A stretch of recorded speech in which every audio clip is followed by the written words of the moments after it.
தாம்பரத்தில் இஃப்தார் நோன்பு திறக்கும் நிகழ்ச்சி மனிதநேய மக்கள் கட்சியின் மாநில துணை பொதுச் செயலாளரும் மாமன்ற உறுப்பினருமான தாம்பரம் யாக்கூப் தலைமையில் வடக்கு மாவட்ட தலைவர் ஜாகீர் ஹுசைன் வரவேற்புரையில் நடைபெற்றது.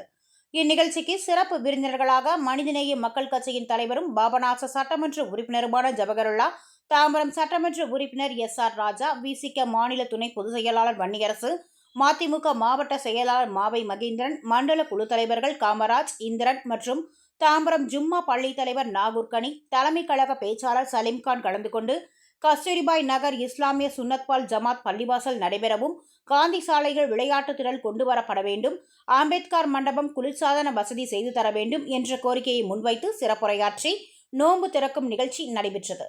பின்னர் செய்தியாளர்களை சந்தித்த மாமக தலைவர் ஜவஹருல்லா பேசுகையில், நாள்தோறும் பலப்பட்டு வருகிறது. தேமுதிக திமுக கூட்டணியிலே இணைந்திருக்கிறது.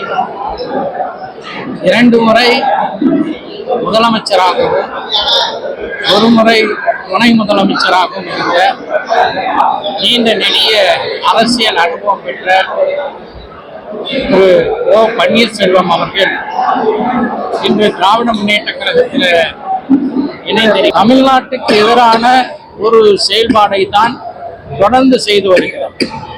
ஒரு எடுத்துக்காட்டாக சொல்ல வேண்டும் என்றால், தமிழ்நாடு இன்று இந்தியாவிலே கல்வியில முன்னணி மாநிலமாக இருக்கிறது.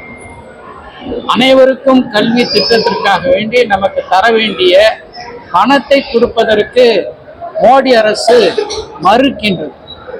இப்படியான தமிழ்நாட்டின் விரோதமாக பாஜக செயல்படும் போது அதனுடன் அதிமுக கூட்டணி சேர்ந்திருப்பதை முன்னாள் முதலமைச்சர் செல்வி ஜெயலலிதா அவர்கள் கூட நிச்சயமாக வன்மையாக கண்டித்திருப்பார்.